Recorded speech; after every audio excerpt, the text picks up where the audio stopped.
me is the coaches who ask the best questions and are the best listeners, which I was not and still am not. They're the ones that are going to have some success. So, to what degree have you found that at your level, Dominic? Are you still caught up in the telling mode, or have you been able to discuss or question and listen to them?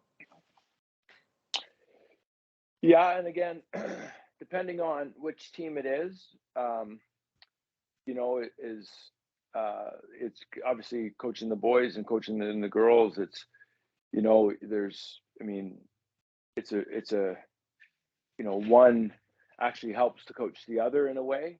Yeah, I at times, the um, the tact in which I take in regards to the girls is little more inquisitive and but there's times that I find to be able to to to be able to be a little more directive again, like and it's not conscious on my part. I think it's just going back and forth from the boys to the girls, but I recognize and realize fairly quickly when I'm not asking enough on the girl side.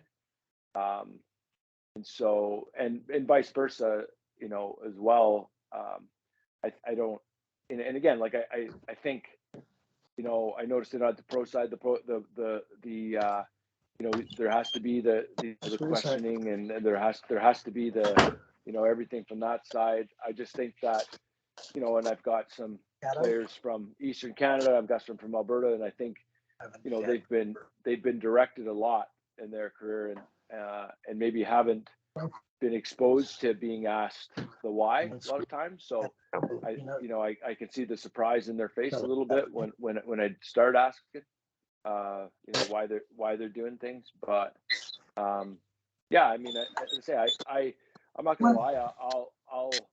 You know I'll get get dictator a little bit of a dictatorship at times in regards to certain things, and realize and recognize right away that why there's not more there's not more intuitive play is part of it is because I haven't let them in a way, right? yeah. So In that regard, Tom, I'm going to give you an example.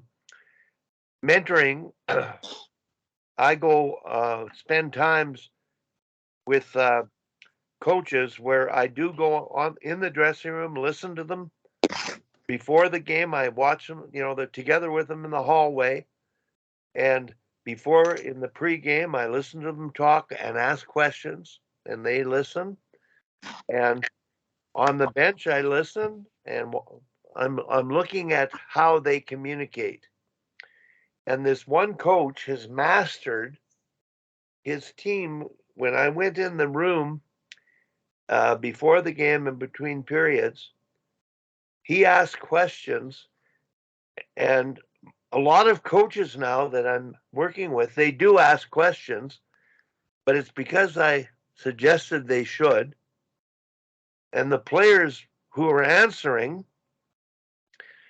were not really answering what they thought, but what does the coach want to hear? And it was prescribed. But in his case, when he asked a question, the players were on the edges of their seats sharing their ideas. So somehow the barrier of he's asked me a question, what's the right answer?